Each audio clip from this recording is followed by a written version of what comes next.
Each year, Microsoft Research hosts hundreds of influential speakers from around the world, including leading scientists, renowned experts in technology, book authors, and leading academics, and makes videos of these lectures freely available.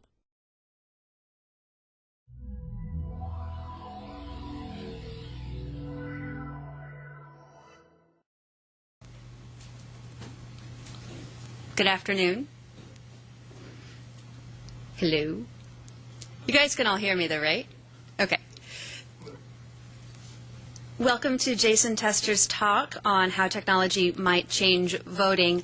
Jason did his undergrad down at Stanford, which, we can choose to forgive him for or not later. He then did his master's in design at the Ivrea Institute in Italy, which sounds like a pretty hard thing to have to live through. And this was actually part of his master's thesis, and I just thought it was sort of the perfect time for us to be thinking about perhaps the future of voting and how we might relate to it in the future. So thanks so much, and help me welcome Jason Tester. Thank you. Well, I couldn't get this thing going, so I'll have to stand behind here, but I'll try to be as lively and engaging as I possibly can. So, as Tamara said, my title of my talk is Accelerated Democracy, How Technology Might Change Voting.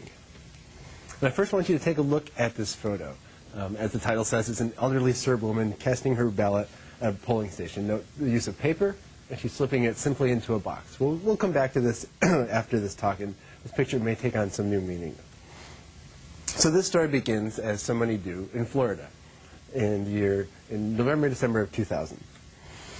We all remember that poor ballot design was one of the key problems that led to all the fuss in Florida, which introduced us to the concept of hanging chads and the idea of having to cast your vote properly. I remember watching live recounts on television and trying to figure out if people had clear intent or unclear intent or clear unclear intent. Watching rider trucks live on CNN that were carrying votes to officials. And then, of course, international mockery afterwards. And, of course, we all know the result. So, spurred by lots of money from Congress, states and counties started replacing their mechanical voting machines with electronic touchscreen machines. And there are some benefits. Ballot design is not a problem. You can put one question per screen and simplify the ballot. You can review your choices before you officially cast your vote. You can see the ballot in your own native language. So there are many benefits. And so spurred by all this money, states and counties started replacing and replacing and replacing and replacing and replacing and replacing. It's even happening internationally. Brazil was one of the first countries to hold a presidential election using all electronic touchscreen voting machines. But these machines themselves, they come with their own set of problems. One key problem is that manufacturers hold tight control on the code. As this bulletin board poster says, if you can't see the code, how do you know that pushing button 1 isn't a vote for Bush, and pushing button 2 isn't a vote for Bush, and pushing button 3 also isn't a vote for Bush? Like he says, how the hell do you know? This is a deposition from a whistleblower who was fired from one of these manufacturing companies.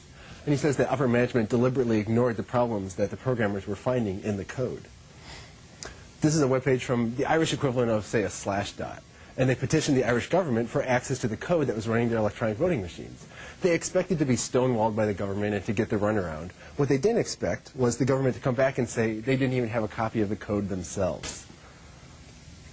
And so there is a hybrid solution that offers the benefits of electronic voting with some kind of tangible record. This has now generally gotten the name voter verifiable voting. So as you can see here, the voter votes on a touchscreen, so all the benefits that we just talked about are still present. And yet a paper record is still created.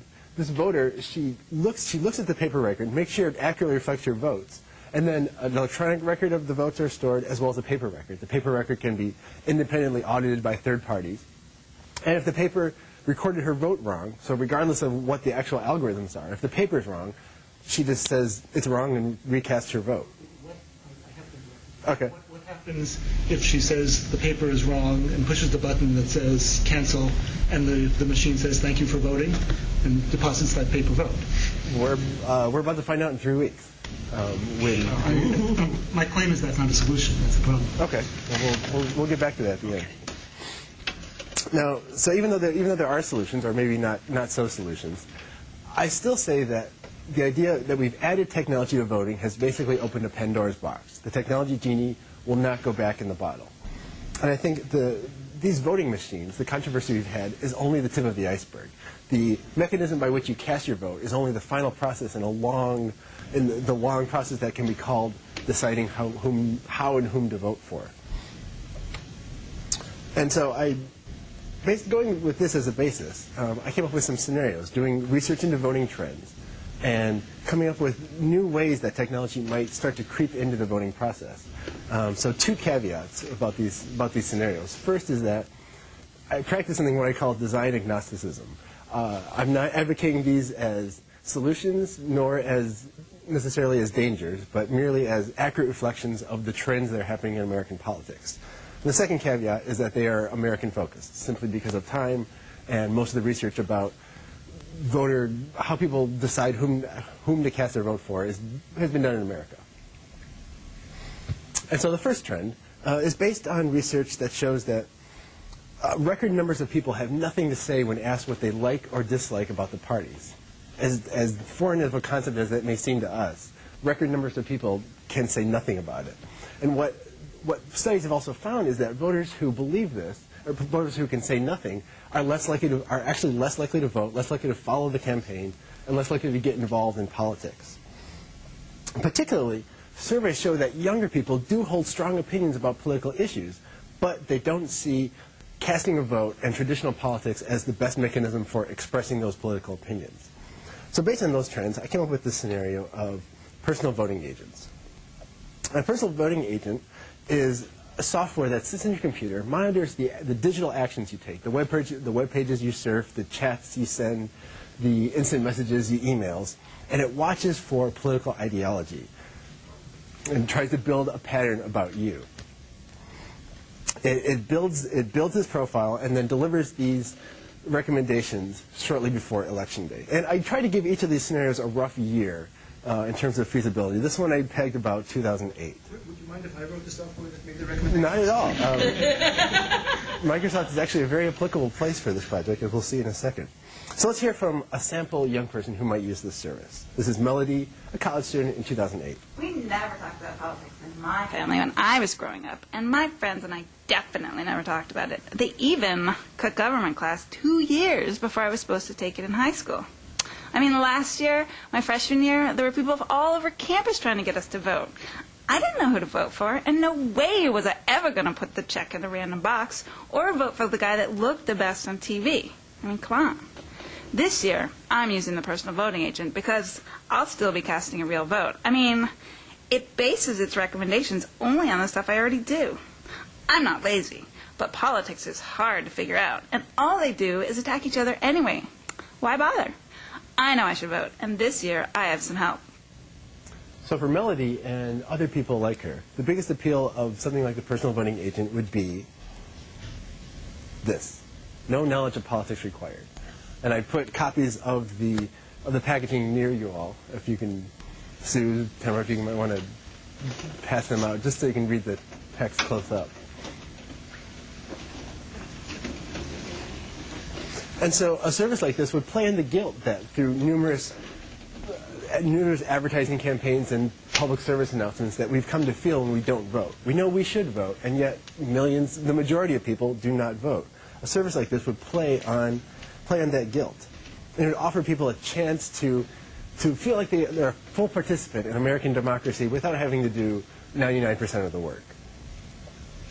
And so the actual usage of the agent is fairly simple. It's software that silently lives on your computer and watches what you do, monitoring the web pages you surf, the chats, the emails. So here's spyware. It's spyware, essentially, but spyware of benefit to you. So here's a chat between two people about environmental issues. It's a fairly normal chat, and yet when Constituti, the personal voting agent, is watching, you can extract trends. In this case, she's mad that it's another smog day, and so Constituti would presumably assume she is pro-environmental or would like to vote for a candidate who would reduce the number of smog days that she has to experience. And so shortly before Election Day, the agent would finally become active and say, as you may or may not know, Election Day is in 3 days. Based on watching you, these are my recommendations for various offices and one proposal. Would you like to see how I came up with that vote? Now, this is an important step. In an honest implementation of this, one would hope that the company implementing the service would offer people a chance to see a derivation of how that recommendation was arrived at, and voters using the service would click, yes, of course I want to see how you came up with my recommendations. But aren't these voters who aren't bothering to find out anything? Exactly. And so I doubt that either of those would necessarily take place. How would you handle people like Bill Gates Jr. and Sr. who presumably do their homework about paying less tax, but the senior guy certainly argues that the rich should pay more tax and less money? Some people, tend to be, just because they vote the high tax ticket doesn't mean they don't try to reduce their own taxes within the limits of law. Right. And that's one caveat about this scenario is that I think the service would come to pass as a real service that people could pay for it long before the technology would be accurate to come up with accurate political recommendations. I think there's a market of guilty people who want to vote. I think whether or not the technology is there, something like this, we'll see something like this come to pass. And so whether or not you see the derivation, assuming we have net-enabled elections or some way when you can vote, some way we can vote without having to go in person, the agent may even ask you if you'd like to automatically cast your recommendations as real votes. And one would hope that there would be one final check before you push this yes button, which is casting a legally binding action. And so what a service like this would offer people is the chance to feel a part of democracy without having to do a lot of the work. But these people would not feel consequences for having put a person in office that they, whether or not they knew it, they legally elected. They cast a vote for. And so what would the cost be, the general cost be to democracy? It may in fact be that the raw number of turnout increases. So you can see turnout's been on decline, and then say in a year when the service exists, turnout may actually increase. But it may be that we find that people have actually no idea, voters have no idea for whom they even voted. And if they do, they may not be able to offer one single reason for why they cast that vote that way. And it could just be that if voting becomes this easy, it may simply be a victory if people have the faintest hint of who they even voted for. And this definitely won't just appeal to techie people. This would be in mass market stores. And assuming the service was something you paid for monthly, maybe the software may even be as ubiquitous as AOL disks. Now, the same technology that would power this in its most passive version could also create a more, well, I don't want to say beneficial because I'm trying to be design agnostic, but a more active version, let's say. So let's go back to the package. You'll notice that this bills itself as a background version, only watching and recommending. And on the back it says if you're looking for more politics, check out its brother, Checker. So in this version, the software would still sit on your desktop and still watch the things you do. However, instead of silently building a political profile over time and then becoming active only before Election Day, every time you express an opinion that could be deemed political, this software would pop up and say, hey, it seemed like you just expressed an opinion about something. This is almost the same as a Google pop-up ad on the right side of my search screen. It is. Only this time, right, this time slightly more beneficial than that. And so in this case it says, you seem to care about the environment, am I right? If you are, if the software is indeed right, which may or may not be the case, it lets you know that environmental issues are actually an important way to distinguish between candidates. And then it would offer links to the environmental platforms of candidates in the various current races. And so just a quick overview of how the service might work. You have the software company that develops the software, a user who offers all of their actions, the web pages, the IMs, maybe even their SMS logs, and maybe even credit card purchases. They offer this to the agent comes up with a recommendation, and then it casts a vote. But the user, what is the relationship between the user and that vote in this circumstance when the agent did all the work? And then in turn, what is the relationship between the user and the candidates, and even the user and their own government? So scenario number 2, and research on completely different people led to this scenario. research finds that as fewer people vote, those that do hold more extreme opinions. They're richer, they're people who are more involved in politics, and they are just more partisan both on the left and the right. I also found in doing research a theory called the rational choice theory of voting, which basically says people know that spending less time doing homework and casting a less informed vote doesn't destroy democracy because there are other people that are doing that research and are casting informed votes. And so these two trends combined. Oh, actually, before I get to the idea, let's look at what a highly apolitical society in, say, 2012 might look like. So this is a man on the street newspaper article asking people, the gubernatorial election is 4 weeks away. How do you feel about the current election? And so 4 out of 5 people essentially don't know or don't care a thing about the upcoming election. And it may actually not be 2012. It may be much closer to the current state. Only one person can name a difference between the two candidates. So scenario number 2, all this led to this idea. It's called exercise your vote. And in a government that would implement the exercise your vote service, people would have the ability to increase the value of their vote in some way, and then cast that increased vote on election day.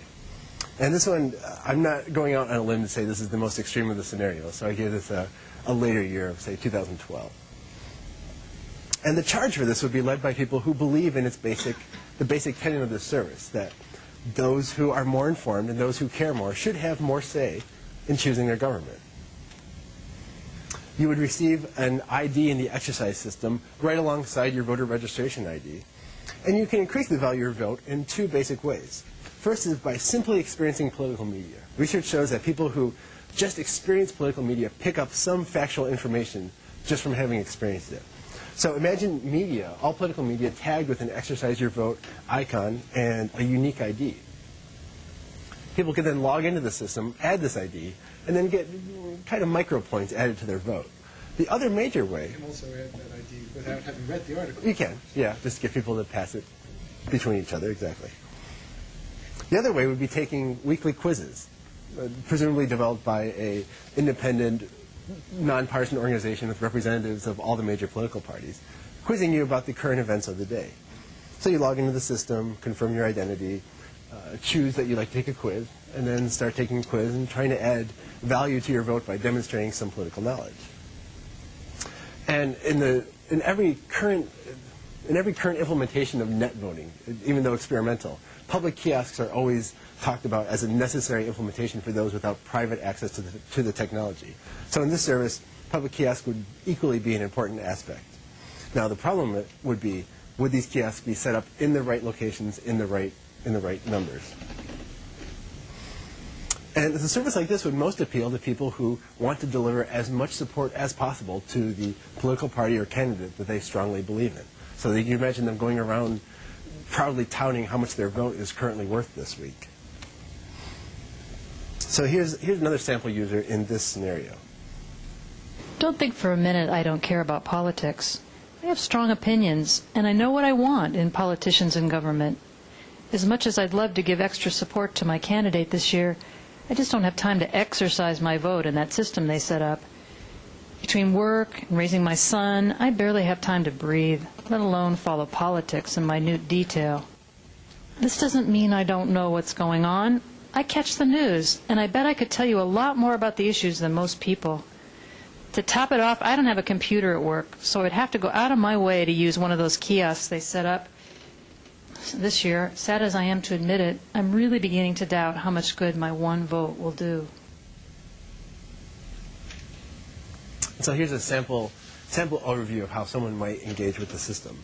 First, they hear about the new system being implemented. They receive their identity and instructions about how to use it. They experience the political media, in this case tagged with an ID. They log into the system and enter the ID number. And they see what the value of their vote is now. And then, just as they normally would, they go to the polls on election day with the increased value of their vote, and then cast their increased value to the candidates and propositions that they believe in. And a quick overview of the service. You still have a voter, and you still have candidates, but now the route between them isn't so simple. Now you go through the organization that implements the exercise your vote and the increased value of their vote. This organization would offer various interfaces to the system to the voter, along with announcements, instructions, and identification. And then finally, the voter gets to deal with the government through this greatly increased process. Can I just go back for a second? This Sure. particular example you're talking about, that woman who was voting was increasing the value of her vote by logging in and repeatedly entering the IDs, but didn't have access to a computer and was going to use a kiosk to cast her, had to use a kiosk to cast her vote? No, different sample use cases. She was just complaining that she doesn't have a computer at work, so it's much harder for her she has to go out of her way to get access to a computer. That she also has to go pretty far out of her way to enter these codes to increase the value of her vote, supposedly. Right, absolutely. But she wasn't that sample use. It wasn't a very big example. Okay. And the end result is that technology for someone without access to it would have a much harder time casting a real vote. This whole thing started with people losing their vote because they couldn't figure out how to check that the card has not been punched correctly. And now you're pushing it all the other way. I've been fighting bad key punch machine for a long time. It's hard to punch a card. It's easy to tell it has not been punched, like by running your finger on the other side. And that low barrier is considered totally taboo. So how are you going to push that kind of stuff? Remember again, I'm not advocating these as solutions. I think these are based on trends. In this case, the trend that people who we consider voters are becoming more partisan, and will, as people who are wishy-washy voters are getting moved out of the system, these partisan voters will have more control. I think we'll find more and more ways to reconfigure the system to deliver more power to the candidate. Yes, this greatly increasing voting. And yes, there are a slew of new issues involved. So yes. It seems like that's the current system where we have zeros and ones, and if you're particularly partisan, you go out and try to change zeros to ones for other people. Do you remember by zeros and ones? Oh, so my vote is for 0, I don't vote, or 1 if I do. And if I'm particularly partisan, I may try to convince other people who wouldn't ordinarily vote to vote twice. the same way. Yeah. Right, exactly. I hadn't thought about that. In this case, you yourself can have more power for your vote. You can persuade those same people that you normally would have persuade just to cast that one vote to cast their 2, 3, 4, 5 votes. So, third scenario. And this is based on trends that are happening both in the U.S. and particularly in the U.K. The U.K. Electoral Commission has been running a series of small experiments to test new media for casting a vote. Not so small. They use them in half the country, namely the pro-labor half. Right. It's a big stink. Okay, well, I meant small in terms of local election. I'm not sure if they've gone beyond that. I'm not sure, but they're running many of these experiments, but they keep them at the local level. So in case something goes wrong, it's only a local official that is affected by it. And so they've tried voting by SMS, voting by interactive TV, voting by phone, voting by mail. Those are all the ones that come to mind. Voting by mail is not that small. It's all of Oregon, 60% of Washington. Right, but it was still one of the media tried and tested in the exact same way to compare turnout increases. So they tested voting SMS, see how turnout increased, voting by mail, to see how turnout increased. Here's an ad from a local election. I think this was for net voting. And here in America, as I kind of mentioned earlier, we've adopted technology into our voting. We've gone gung-ho. This is an image from the Georgia Secretary of State's office, proudly touting that they are now all touchscreen. And so we've brought technolust into our voting. And so I want to see what happens when you take one of these voting experiments a little bit further. So this is the idea of location-based voting. And so in a city that would implement this service, a resident would be required to spend time in a location before they would be able to vote on a referendum about the fate of that location. And I give this one an earlier time frame since the technology is not all that out there. So, say 2007. And in the UK experiments, advertising the technology was just as an important component of the experiment as the technology itself. And this would be no different. So here's a newspaper ad paid for by a partisan political group, telling you that you can spend 1 hour to save 100 years of presumably old growth wood. And it says, states simply, to vote on this proposal, you have to spend 1 hour in this location. then it begins to tell you how. If you already have a location-aware cell phone, simply download the software and then just go to the place. If you don't, visit a city office and you can check out a free unit that will do this for you. And we'll get back to the idea of this free unit later. And then it ends with the place. Give 1 hour to places given our local community so much. And since, again, just like exercise, this is a new requirement. This adds steps to the act of voting. We can assume that people would try to do it in groups, would try to make it fun, and try to motivate each other to just get it out of the way. So here's an email between people offering to go on a Saturday. Let's get our hour out of the way and make some fun out of it. The email might just be, I'll collect all your cell phones and I'll take them all. Credit all of them. Yes, that would be one loophole. And so usage of this is also very simple. You have the unit, whether you yourself are there or not. You go into the location. The unit, whether it's a software module on your phone or a cheap disposable unit, indicates when you are actually in the space. And then it also indicates when your hour is up. And then either a signal is sent back indicating your new eligibility to vote, or maybe in the case of the free unit, you have to take it with you alongside when you vote to prove that you have spent your hour there. So this is an idea of what that free, cheap unit might look like. You just go to the city, check it out, and very stripped down. All it indicates is whether you're accurately in the space and whether you have fulfilled your 1 hour requirement there. And so this unit, and also going back to the idea of public kiosks, public access technology for all these scenarios, isn't as unfeasible as it might seem. We already have disposable phones and printable circuits, and so this may not be an expensive proposition for a city to implement. And so here's a quick overview of this service. We have the location, we have the government. The government contracts to a company to develop the module or the free unit. The voter gets this information from the government, gets with their friends, and then finally visits the location to fulfill their requirement. And this was one of the ideas that was actually small scale enough that I could test it. So I gathered some of my classmates and told them that a parcel of land near our apartment building was potentially under development. And so we actually went into the woods and I had them record their thoughts as the hour progressed on whether they would vote to develop this space or not develop this space. One meta lesson I learned is don't take very pregnant women on complex physical user tests. And so people actually got involved in engaged conversations about the location.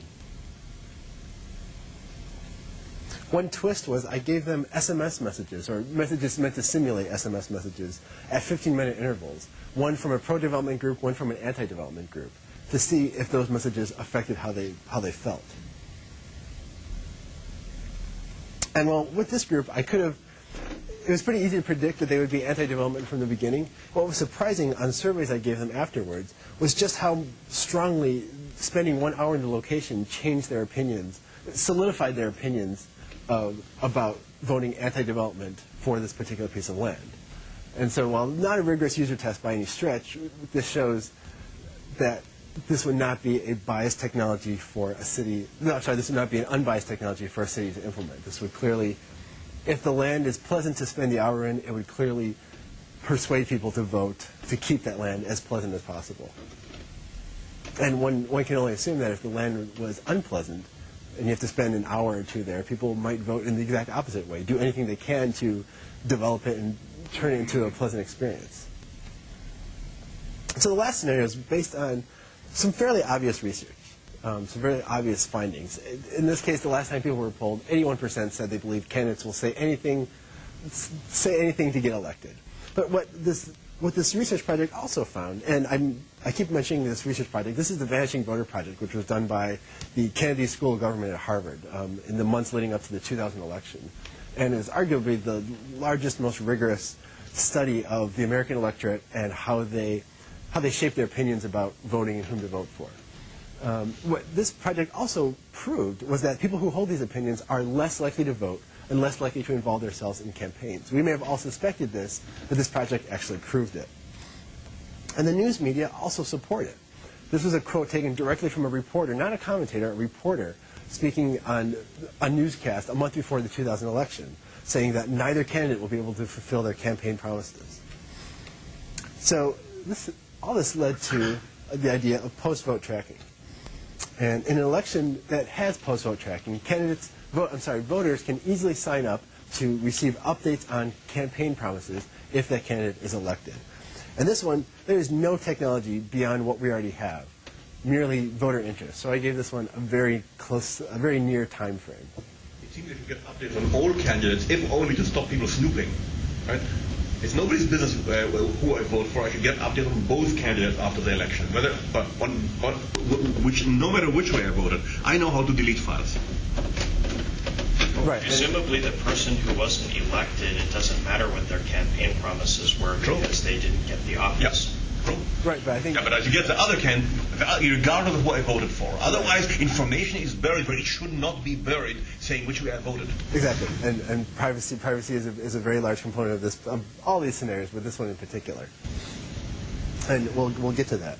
So one can imagine that this would be implemented not by politicians themselves, but by grassroots voters. So this is a press release from a Michigan voters group touting that Michigan will be the first state to fully implement post-vote tracking in the 2006 election. And as they say, they see this as bridging the gap between disillusioned voters who won't vote and bringing them back to the act of voting.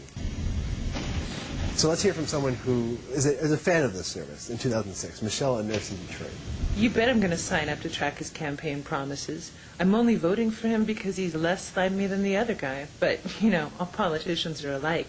They'll say anything, promise anything to get elected. And once they're in office, they'll screw over the people that put them there in the first place. Yeah, I'm going to go with the Daily Independent for my tracking. I mean, everyone knows they're kind of on the liberal side, but overall I think they're pretty balanced. Yeah, this year we voters are getting back some of the power, and he sure as hell better keep most of his promises. There's a very important thing that was said at the beginning of the second paragraph here. This voter is choosing a source for this information. Yep. And if that's the case, in some sense, a lot of these problems are gone away. This voter has already decided she has a liberal bend. Going all the way back to the first scenario, there were issues with who's going to write the software. You're going to have to choose whether you have a liberal or a conservative bend, and choose which software developer you're going to choose. You can't do it in a vacuum. Yeah, the same logic applies to the attaching a value to the articles I read. Yeah. So if I read about the debate in, I don't know, the New York Post versus the New York Times, does that have the same value? Or who decides that? So there's still an element of surrender either in the current day scenario or in your future scenario. Absolutely. I do not disagree. It's one form of surrender versus another. Right. And no doubt. And you're already starting to identify the weaknesses that will get you in the very last section in all aspects of technological voting. And so this is what a current generation touchscreen voting machine looks like. This is from 2002 in Miami. So let's reimagine this same interface a few years later with post-vote tracking enabled. So after you cast your votes, you're asked if you'd like to post-vote track any of them. And then you have your caveats. One is that any organization offering you tracking is not affiliated with the government, that they will not use the contact information you provide in any way other than to send you updates, and, as this gentleman just said, that they will not receive information about how you just voted, even though it's on the same machine, which is a potential problem. So you're first asked to choose your tracking organization. And since this is all digital and ballot length is not an issue, we can assume that the government would allow any organization that wanted to offer updates to people to have a space on this screen and offer to send updates. So in alphabetical order. In alphabetical order. There'll be an index tab at the bottom. In California, alphabetical order. So you choose your organization. In this case, the voter chose the Detroit Free Press, which is the more liberal of the two major Detroit newspapers.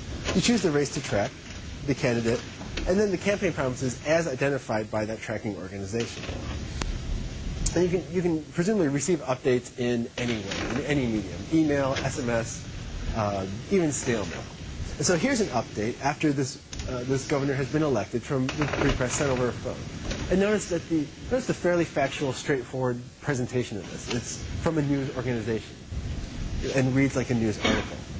Now here's another organization reporting on that same news event, but from a much more partisan angle. Notice the first word, success. And then at the very end, if you'd like more information, it doesn't say read more. It says keep score at. And every time I present this scenario, this is always the one that people think is clearly the most beneficial. They can see, of all the scenarios, they can see the least downside. Now, I, however, disagree. I think there is a downside. I think that keep score is an indicator of that. So how might governments and campaigning and politics change in a society where this is enabled? So this is a local election. And the candidate is offering, he won't promise anything that he can't guarantee to deliver, because you can instantly track him on that. And take it to an extreme, imagine if people were offered the option to automatically revote if the candidate fulfilled a minimum number of their campaign promises. And then we get down to a numbers game. What minimum would like to set? Every half, quarter, maybe just one. And so, taken to an extreme, we have candidates who could be offering thousands of minute, small-scale promises and instead of larger political ideologies, because they know that they can be, whenever they take action, especially action that they know they can successfully complete, thousands of people in their district will receive instant updates, and they'll kind of receive instant good karma. Except for this automatic revote, how is this different from the newspaper, the selected newspaper, for the president's case, just publishing? These are the promises this candidate made, this office holder made when he was a candidate. This is how he's done on them. Well, a couple differences. I mean, some of the main differences between the same information on the web and in print is that it's personalized. You can choose only those campaign promises you want. It's pushed into your life rather than you having to happen to buy the paper on the day that the paper happens to publish an update of their campaign promises. Put it up on a website. There doesn't seem to be the need to make the selection in the polling station. Right. And I wanted to envision if you had the option to, if every voter, not just those who are interested, because we can imagine if this was completely optional, then only those people who are already interested would sign up to do it, and very little large change would be made. I wanted to envision what would happen if this were offered to every single voter. What might the effects be on society, not just those who are already partisan and kind of preaching to the choir type. And so one of those societal changes I see is that we move from selecting candidates based on a shared interest, shared ideology. We know that we elect this candidate because we believe that in their ability to react to any circumstance that may come up if they are elected. And in this case, we move to small, minute promises that we know that they can guarantee to deliver on. And so a quick overview of the service. Again, we have the voter and candidates running for office, the traditional way it works. Candidates give speeches, and out of that come campaign promises to track. One question for you on this tracking. Say that my name is, I don't know, Will Baker, and say that somehow I get elected to state auditor. And let's say that I do fulfill all of the campaign promises that I made, but I also get arrested 17 times for disrupting city council meetings. That isn't something that's tracked, right? So maybe my automatic revote, if that were there, would just go for Will Baker because he fulfilled his campaign promises. Exactly. And I don't mean to be agreeing with all of your criticism, but I support them wholeheartedly. And again, I need to make a more extreme caveat screen at the beginning, but these are not solutions as advocated by me. These are scenarios that I consider, at least if not likely, then ones that we should explore now when they're still theoretical before they come to pass. So, and we'll get to that in the very next section, 3 slides. So again, candidates offer campaign promises, and the organizations that offer tracking will look at those campaign promises to figure out what to put on the ballot on election day. And voters will now interact with their local governments and with candidates solely through these campaign promises, not through larger political ideologies and shared belief systems, but through thousands of minute, small-scale campaign promises. And so finally, we get to clearly the most important section, which are the larger benefits and dangers of technological voting. And I came up with this list based on both of these 4 scenarios and current implementations of technological voting, both touchscreen and smaller experiments in net voting. We've seen them in in state primaries and internationally we've seen them. So drawing from both theoretical and existing to come up with this list. So the first benefit is the potential to attract people back to politics. And you can attract them for different reasons. One is novelty. Just not wanting to be the last person on your block who didn't get to vote by microwave or DVD or whatever the new system will be. The other is that you see a genuine benefit to the technology. In this case, in my scenarios, this would apply to the voting agent and to the post-vote tracking. It offers to do some of the work, the hard work of voting for you. The other reason would be agreement with the ideology that the technology supports. In this case, exercise your vote in location, because you believe that votes should be people who are better informed should have more power to vote. Another benefit: more informed votes are cast. And the last two scenarios that I just mentioned play directly into this: the exercise your vote and location-based voting. Technology has the potential, along with some larger ideological changes, to make votes that are cast based on more political information than people who just merely go into a booth and check a box. Last benefit is the ability to create and maintain a personalized relationship between voter and politics after Election Day. The first one that comes to mind is post-vote tracking, because that occurs solely after Election Day. But all of the scenarios, imagine the agent becoming active after Election Day to let you know when you continue to express political opinions and help to try to build you as a political citizen. So there are some potential benefits to that. Now let's get into the downsides, as extreme as they are. Increased privacy concerns, as we talked about. Post-vote tracking could potentially, the tracking organization could potentially know how you voted, regardless of the screen that promises it doesn't. And the agent has access to every word you send. It has to build an accurate political profile of you. Who knows how that information would be used, how that access would be used, and if that information would be stored anywhere. As you said, you're completely trusting you're completely trusting the software provider in this case. You're also trusting any hackers that find security vulnerabilities. Yeah. Same with net-enabled elections. Yep. Widespread biased or malicious algorithms. And this would be most nefarious for something like the voting agent, especially if it billed itself as being a nonpartisan way to help you decide whom to vote for, or not really decide, a nonpartisan way to help you vote. For all you know, the software provider could be bankrolled by one of the major political parties. So while this could apply to all of them, it would be worse to any software that billed itself as being completely nonpartisan, and people trusted that. The flip side of people basing their votes more on politics is the idea that people could base their votes less on politics. As you just said, if the auditor got arrested, but you signed up to automatically vote because he fulfilled all of his campaign promises, you're not really voting as accurately as you would if you were going out, doing the research, and trying to cast a vote yourself. And so this clearly applies to a scenario like the agent or like the post-vote tracking, where a lot of the work, maybe 99% of the work, is done for you. And the most extreme, and to state it simply, if the addition of technology to the voting process makes someone less likely to vote, then they are essentially disenfranchised. And this danger trumps all of the other benefits and all the other dangers. If the technology essentially disenfranchises, then any benefit it might afford to voting, to politics, to the society. Where is this premise coming from? And people seem to like voting on touchscreen machines. So the surveys of voters say they really like it. Right, and the current generation right now is no one's really affected. You go to vote, and whether you cast on paper or touchscreen, you still have to drive to vote. Drive to vote in person. But in the scenarios I outlined, technology sometimes adds more than just a technological dimension. It adds you have to involve yourself more in the political process before you can cast a vote. The technology is merely just the medium for that. And so, but how is it the technology that's doing the disenfranchising?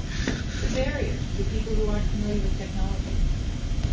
A system like Exercise Your Vote, the only way it could work is through technology, because we would need databases to track the value of people's increased votes, and technology to tag media. And so while we could implement the ideological change right now, it's only technology that would allow it to happen.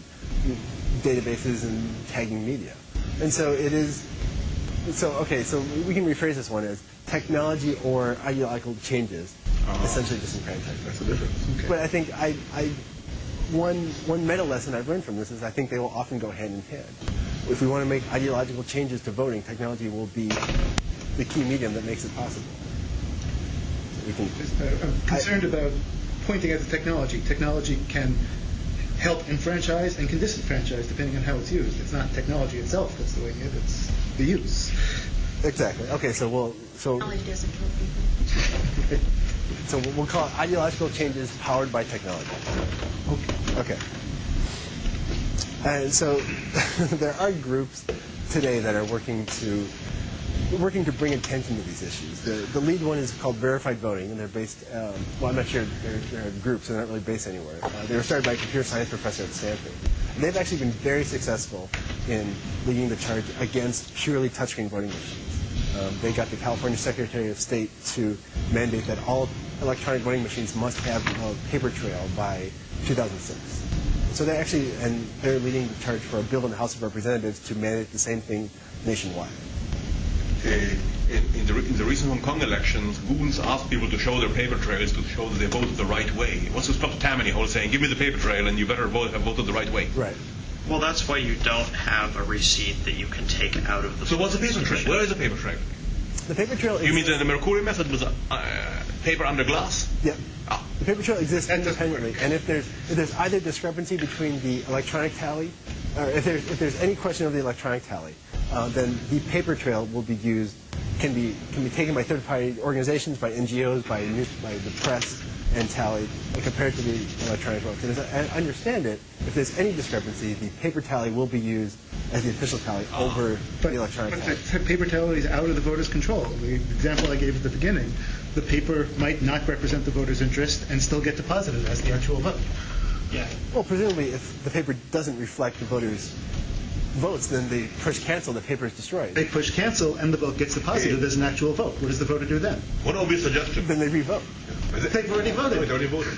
Or it says it's canceled, and in the unpassworded access database, the first vote counts and the second vote doesn't, and no one knows. They made it easier. Put a little window in the glass and a knife. If you cut the vote with your knife, it's canceled. Although that's probably too high tech for some voters. But there's the same level of trust in this system as we place in voting today. There's a simple solution. Between the paper ballot being under glass and the paper being something that you can take out of the polling station, and that is you get a receipt that's printed out with who you voted for, and you deposit it in a box if it's correct. If it's deposited in the box, the paper record gets matched up with the electronic record, and that's a valid vote. If there's not a paper deposited in the box, it's not valid. Yeah, there's no reason the electronic record in that case. I'll be polite and save most of this for the end. But I know Verified Voter very well. I know David Dill, who started this, very well. They're dead wrong. They don't understand the technology. Okay. There's a real problem there. Adding paper to the electronic machines actually makes it worse. And we can talk about it more at the end. You can actually, the claims that are being made are just dead wrong. Okay.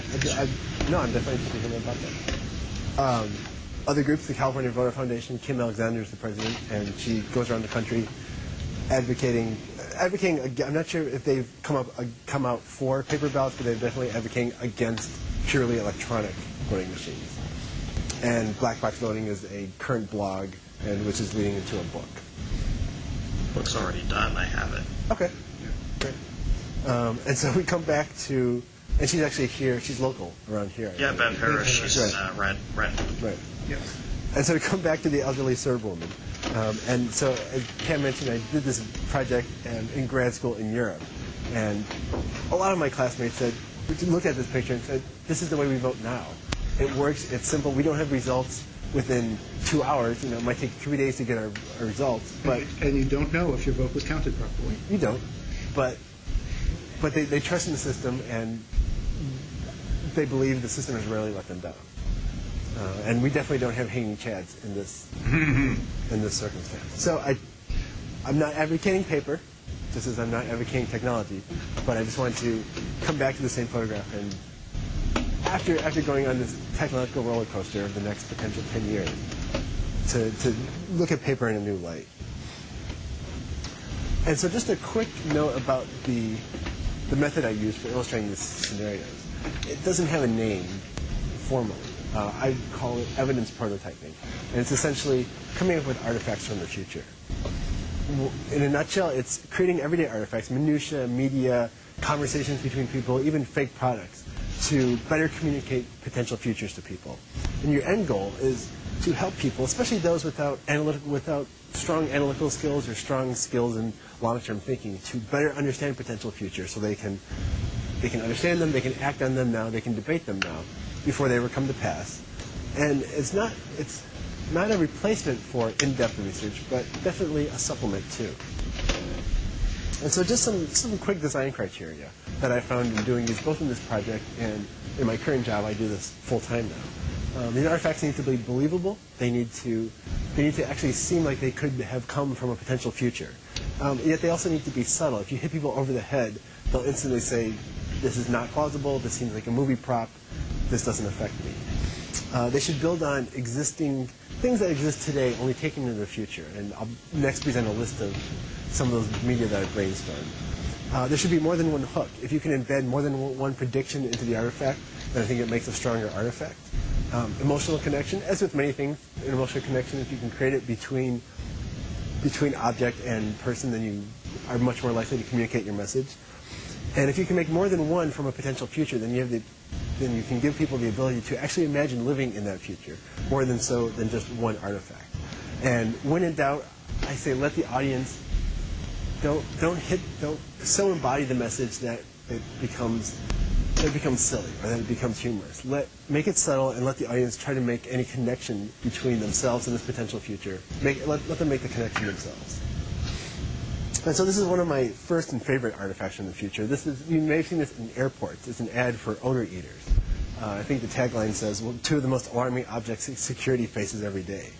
And so this is kind of like Jeopardy. This is the answer to the question, how would a shoe deodorant company react to a potential shoe bomb on America? And so this is a very subtle artifact from the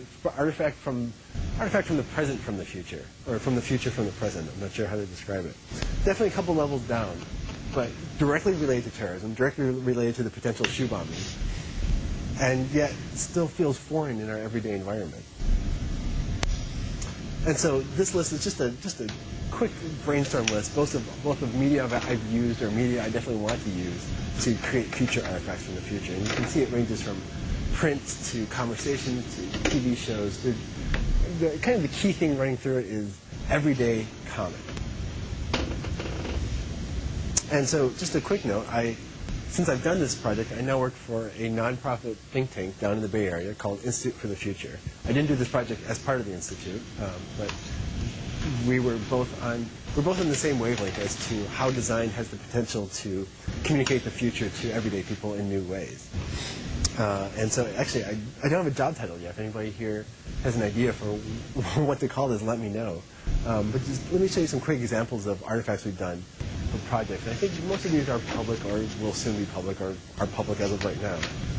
So USA Today snapshots, a pill bottle from an automatic pharmacy dispensing machine, a pair of Gap tags that come with a free virtual pair for your online character, simoleons given in a birthday card, an article from Simply Real magazine, which you may recognize as a takeoff of Real Simple magazine, which is one of the very popular magazines these days. I think that's it. And so there's the website with all this duplicated and my email. So thank you.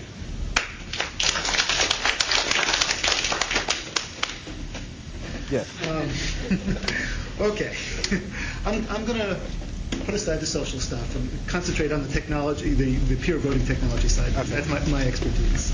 And I don't want to overstate the claim because David Dill and Verified Voting and Bev Harris have done a very good job of pointing out the problems with the currently deployed electronic voting systems. They are terrible. They're completely unverifiable. They are a real problem.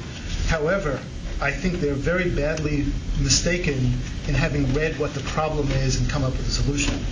We want verification in our voting systems. Verification is very important. We want to be able to know that our votes are counted accurately. These groups have made the mistake of using paper as a proxy for verification, and they're not the same thing. I've seen many paper-based systems that don't provide any verification, that are easy to defraud, and I've seen completely paperless systems, not the ones that are deployed now, but there are completely paperless electronic systems that provide much better verification than any of the current paper systems possibly can, because you can get true end-to-end verification. With a paper system, the most you can do is get your correct vote, put it into a ballot box, and then hope. Right. Trust people and procedures to count that vote properly. Whereas the electronic systems, when done properly, can have end-to-end verification where you can be absolutely sure that your vote was counted properly as part of the tally. And the problem I have with verified voting and these other organizations is they've completely discounted those possibilities, and they're pushing legislation that says paper only. We actually had a big problem. We have a schism in the community because of this, and we had a big problem with legislation in this state that was put forward that said you must have paper voting systems only. And paper with electronic? Regardless. Well, you must always have paper. Okay. The real ballot is paper. Yeah, bolting paper onto the touchscreen system actually does make it worse because it creates inconsistencies that can't be resolved, and you wind up just using the paper anyway. So it doesn't help. So tell me, how do you have a secret ballot, but you also prevent against electronically stuffing the ballot box? It can be done. I can't do it in 5 minutes. I can do it in 20 minutes if you want to sit aside something. But unfortunately, that's another talk. Come to my talk next week if you want to hear it. But still, the situation that we had in the state was people recognized that the current systems, the current DRE systems, they're called direct reporting electronic, that are deployed are vulnerable or a problem. There was a bill before the state legislature that said paper only as an alternative. And I and several others talked to some people in the legislature, and a narrow exception was carved out that said if you can achieve equal or greater verifiability with a paperless system, that's okay too.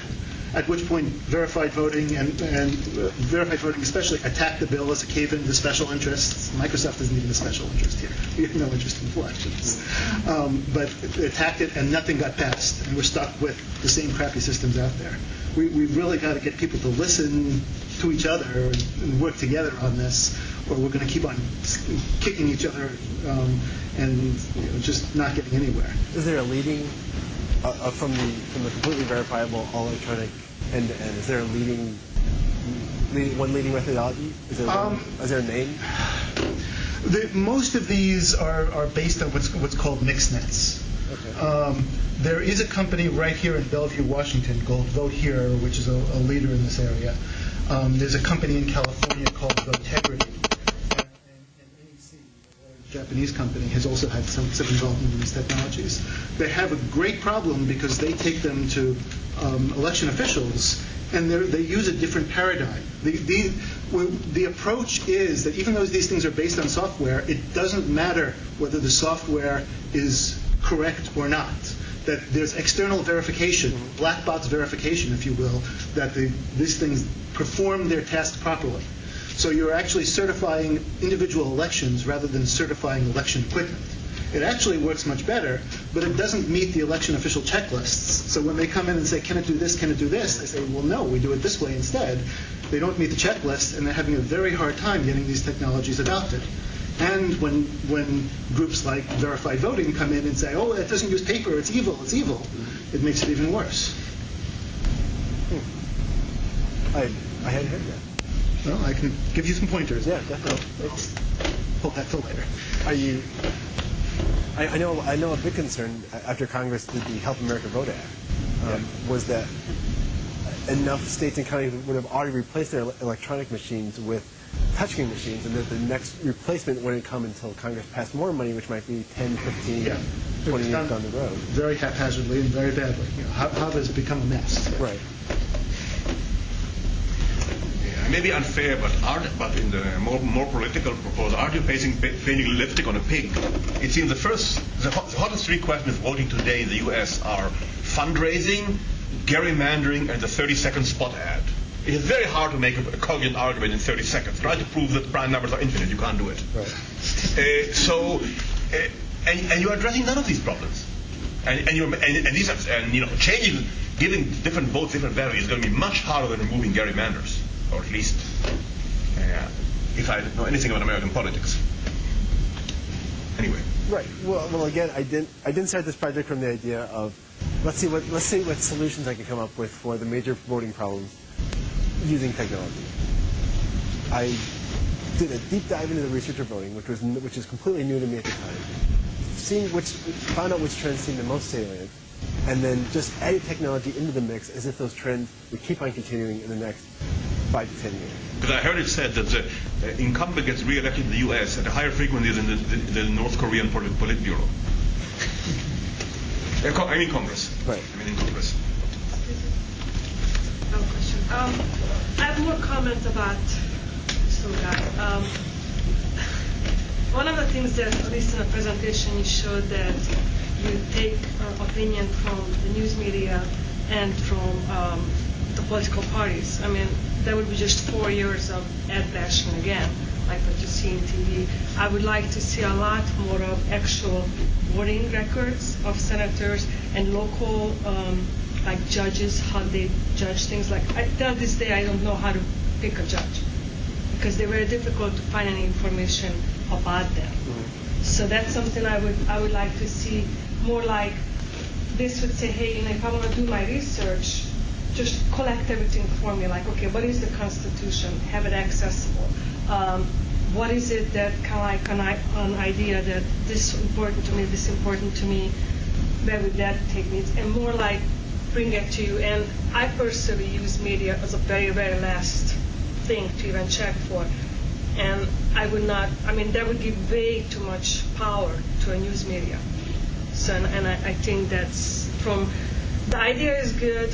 I'm very skeptical about spying, how you pick it. Mm-hmm. I would kind of keep it a balance of making a suggestion, not just based on what you look at. Like, I maybe look at certain sites for whatever, like, if I look for my little niece for a Barbie clothes, then these things would think, oh, she must have a child, and I don't. You know what I mean? So it could be really misleading. Right. And so I would have it more as an educational tool than here it is. And I question people if they don't want to take a few minutes of time to vote, should we really have them vote? Right. I mean, it's like, thank goodness you're not voting and not canceling someone else's vote out. Right. Could you repeat, because repeat the question, sorry.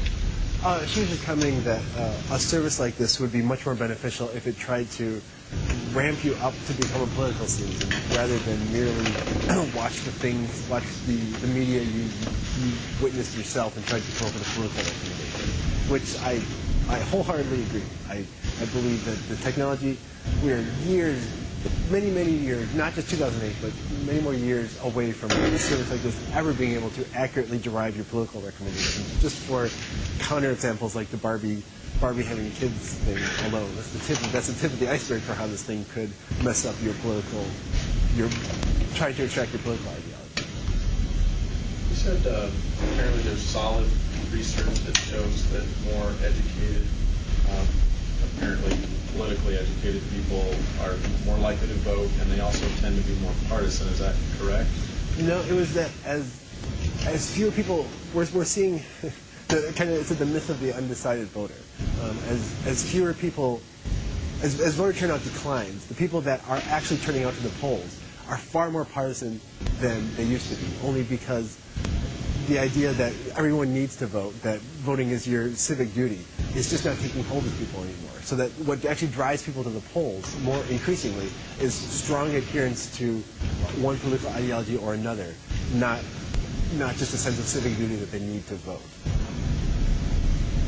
I just thought I understood you to say that if this system were to work, ideally, people would become more educated, they would tend to vote more, but at the same time, if they're becoming more partisan, then I'm not sure that that's a beneficial result. Or I'm just trying to, I wasn't sure I understood what you said, and it sounded like if everything worked right, you'd end up with really more gridlock in the system, or at least no less gridlock than you have today, and that almost like, fuzzy logic maybe is better than binary logic, and we have that when we get a bunch of uneducated voters in the system. There's provides some, I don't know much about the theory of this whole thing, but it seems like there's some benefit to that actually, that maybe kind of ironic, but to take that out of the system might make it actually worse. And right, and while a scenario like exercise your vote would, because you have to demonstrate some political knowledge to get more value from your vote, there would be some increase in the general knowledge of the electorate if the people who are actually engaging in the system themselves are already highly partisan and already know all this stuff and are just trying to get more value to support their cause, then right, they do absolutely cancel each other out. So yes. It would seem that just increasing the percentage of the vote is itself a political problem. And maybe some simple solutions to that would just be legislating. You got to vote, make it. There's a penalty. Are there? Just a comment. Are there any systems that in place today in the world that allow like a percentage of a vote, like 2.1 or factors like you were talking about? That I don't think that's really democratic, but other than like maybe proxy voting. But are there any examples of that in the world today? I just got sent a pointer. Chris, do you have that information handy? Nope, not in my head. Okay, I just got sent a pointer to a fractional voting system. I'm not sure if it's being implemented anywhere right now, but at least in theory it does exist. Well, there's some pick your top choice and then pick your secondary choice. Preferential voting. Yeah, so it's preferential, but it's not fractional. Right. I think in the British Labour Party, trade union bosses vote their entire 3 million membership with one hand. And you consider that fractional voting. Yeah. Huh. And it used to be the universities in Britain had their own vote. Okay. So people there got double vote. Until mid-century. There are cases that do proportional voting where you have a representative, the representative districts aren't necessarily the same size, and the votes that they cast in their legislature or whatever their body is proportional to the number of people in their district. So it's not one legislator, one vote. Right. Where do you find that? The Electoral College. You can argue the whole Electoral College in the case of one person, one vote. Yeah. But I enjoyed your talk. It's certainly thought-provoking. Thank you. I'm not sure I buy into any of the scenarios. I'm not sure I do either. But I guess my comment is just a suggestion. Sort of your premise is that technology is a means to accelerating democracy or improving voter turnout, more voters. But if this phenomenon of a decline in voter turnout has occurred during a period of technological advancement, so how do you marry those two conflicting points? Well, I'm not necessarily saying that technology will increase voter turnout. In this case, what I meant by accelerated was that the trends that we're seeing today. Okay, so it would at least reverse the trends that we're seeing today. Not necessarily reverse. I think the same trends that we're seeing today, they're slowly starting to creep into the American electorate, how they choose who to vote for, will just take off into extreme directions if technology is fully implemented into our voting system. And I think we haven't seen increases in voter turnout in the same period that we've seen increases in technology adoption, because technology hasn't been applied to voting, at least the mechanism for voting, until the last 10 years. You can even argue that only it's been with the web that technology has even started to play a role in how people get information and make up their minds, and you can argue that's only been in the last 5 years. So I think it remains to be seen what the effect of the technology. You guys could do that research right now. You've got 5 years of data. You could look back over 5 years, at least at a local level, of voting records, and slap up a slide that either demonstrates an improvement or a decline in the trends you're seeking to address. Right. I doubt there would be any correlation between the technology and the voting, but it might be an interesting comparison. I know that the first elections after the 2001, after 9/11, voter turnout was actually down to record lows, both in local elections and in not midterm. So they were gubernatorial and local elections. And so that November 2001, when people thought that turnout would increase due to a swell in patriotism, turnout was actually at record lows in local and state elections. So not related to technology, but just showing that turnout is not easily predictable. It seems to me that the big problem with using technology to promote democracy, promote voting, promote honest elections is still out there, which is getting over the general phobia people have about electronic systems. People don't need to know much about technology to know about hacking. And so there's this general phobia out there. And the reason that the paper print, the ATM receipt idea is so popular, because I've been doing some work with Bev Harris trying to draft voter Bill of Rights laws. And the paper thing is that people look at a piece of paper and say, well, that's it. There it is. It's written down. It can't be cheated. And we all know that it's as easy to cheat the paper system as it is an electronic system. It can be done easier by insiders. But the phobia people have, I think, about electronic systems is it can be cheated by outsiders, the whole hacking idea. And so that's why those people are obsessed. They say, this machine spit out a thing, it doesn't have my name on it, it doesn't identify me. Those are all articles of faith. But there it is, that's my vote. I can put it in here. There are people that have the idea that I can even copy it and take it home so that I can wave it in the air when it comes time to verify that some insider didn't cheat it. But it all goes back, it's a very complicated way of saying, until people have faith that your end-to-end system. I want to raise my hand and say, well, end-to-end, okay, can it ever be interfered with? I think that's the big, big problem is until people believe in technology or can believe in technology, it's always going to be questioned. And then it won't work as a participatory booster or as an honesty guarantor. And as much as as all electronic may be better than paper, and I take your word for that, I almost hope that people, based on doing the scenarios, I almost hope that people have a phobia about technology in their voting classes. I'm not sure they do. I hope they do. I've lost my mind a little bit because what I'm doing, I'm absentee voting, and I'm copying my ballot, and I'm just keeping it there. It's crazy, but we're people, so we're all crazy. But I'm just kind of doing that, and I go, well, now I know how I voted, and God knows if they'll bury me with it and laugh at me. But and I don't even know what that means that I'm doing this, except that I'm doing it. And why am I doing that? I'm not that crazy. Well, maybe we need something called fear-based technology. Big Facebook. That was a joke. Yeah, it's just another religion after all. But I'd actually second that, in that I think the reason why paper is so comfortable is because there is no intermediary. Most people know how to read in this country. Is that true? I think so. Most people know how to read, and if it came down to it, we could storm the gates and count the damn ballots ourselves. But if it's on a database, only the digitally can do it, and we're putting our trust in the people who can read those things. And even they can't look at them at a distance and see if they're getting it right. Correct. So I think that's part of the reason why paper is so easy to believe in. Can I respond? I think that's a very fair criticism, actually. I think that trust is absolutely crucial in elections. And if people don't trust the system, even if it's mathematically perfect, then there's a real problem. And I agree with that. So if we have an open argument, an open discussion, and people say, some experts say this is right, but I just don't believe it, fine. What I've been objecting to is many advocates who should know better. David Dill is one example, but there have been many who have been active in this, saying it can't be done securely without paper, and it's patently false. Maybe we can have a discussion and decide that we don't want to do it without paper. We really prefer paper, but let's have a fair argument about it. Well, people have to. You may be right. People have to. It doesn't matter if you're right. It's like there's that great saying: your theory may be true. It's just not ridiculous enough to be true. People, if you're right, it doesn't matter if people don't think you're If people don't trust the system, then we shouldn't use it.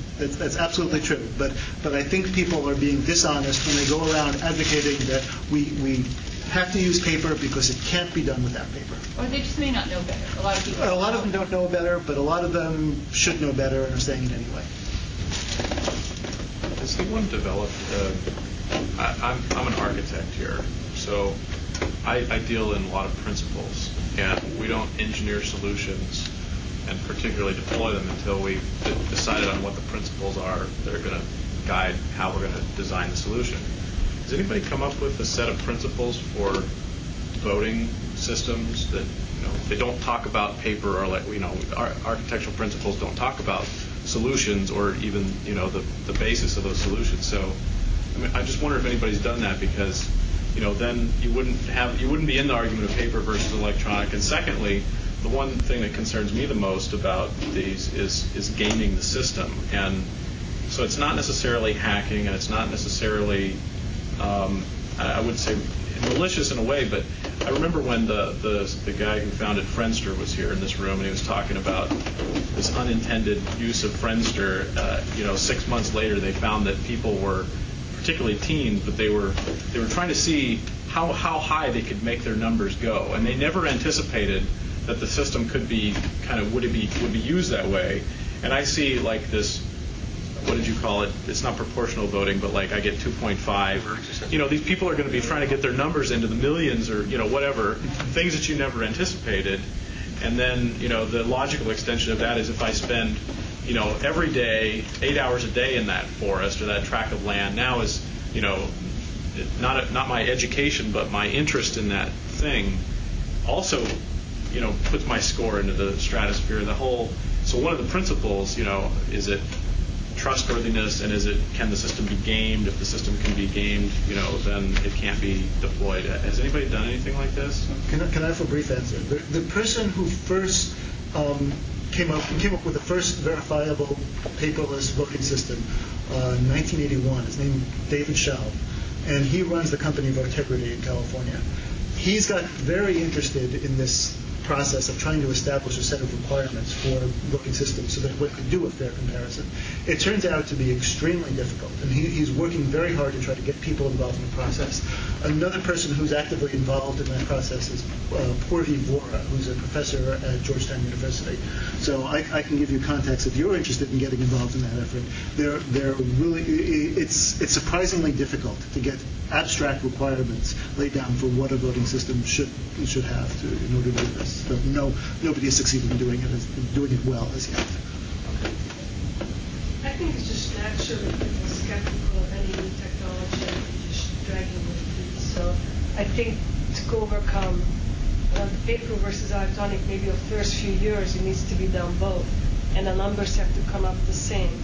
And then people say, hey, what I did, they counted it in paper, this is what's electronically matched, and then just build trust with that. And after a few years, people are like, okay, well, it's not so scary. And it's just technology. I mean, younger people, it's like, hey, all technology is great. And older people are like, ooh, I don't like it. So that's just natural. So most of the skepticism, I think it's coming from that. You can overcome that easily after a few years. However, I question how much extra money it's going to cost for the taxpayers. And that. In theory, the electronic systems are cheaper. But no, eventually I think it's going to happen in the next 50 years. It's going to happen, sure. I have a quick question for you. Have you heard from any of the voter verifiable groups that what they're advocating is a stopgap solution until we can get to an end-to-end verifiable system? Often that's what they say. There's also a bit of a schism here because a lot of the people involved are focused very much on this election. And they say, we're not going to get sophisticated equipment deployed in time for this election, so their goal is focused on getting rid of the completely unverifiable electronic systems, which is a very good goal. I certainly support that. I've been concerned about doing that in ways which write things into legislation, for instance, and preclude these better systems, which are have just recently become mature and are ready to be deployed, but haven't been yet, precluding them for years because of new legislation that prohibits them is my concern. But yes, there's definitely a sense of we have to act now to stop this, but I think in many cases it's rather short-sighted, and it is enacting legislation that prohibits this emerging technology from having a chance. When you talk about end-to-end verified voting, are you talking about verified by me, the individual voter, or Yes. by the election officials? You can verify your vote was counted properly. In fact, observers who are not part of the system at all, any observer can verify that the election has been conducted properly. Yeah, it's a stronger property than can be gotten with any of the paper-based systems. It really is superior. There are other issues, and given time, we can be fair and talk about the downsides also. But as far as verifiability goes, you can achieve more with the paperless systems than you can with the paper-based systems. So the final big hump is always getting over people's faith in integrity of electronic data. That's certainly a big part. The biggest psychological problem. Mm-hmm. But if somebody like, I won't say any name, and I don't think it matters, but if somebody like the President of the United States were to be able to come on television and tell the voting public that these systems were safe, I mean, I'm a technological guy. I'm still going to be skeptical, but that would probably go a long way for a lot of the general public, to get there. So I don't think the governor of Florida did say the system was safe, and then the Republicans of North Florida told their voters, vote on paper, it works. He's a Republican, in case you forget. And he's the president's brother. Your talk next week is on voting, some aspect of it, isn't it? I wasn't trying to give an ad here, but yes. I'm already signed up for it, but I recall it's something to do with... The talk it's titled, I believe, Can Secure Voting Be Based on Software? And it's a little bit about the issues and how this technology works, how it can be done, and what we can achieve and what we can't. Because there are trade-offs here. There are some issues, and I want to be as fair as we can. I want to let people make decisions about it. But yeah, the verifiability side, I will talk about how that can be achieved and how you can do better than paper-based systems. You all set? Okay, great. If you guys want to stick around and keep talking, I think we have Jason for another 5 minutes before he has to run off to his next meeting. So thanks very much for coming out this afternoon. Thank you.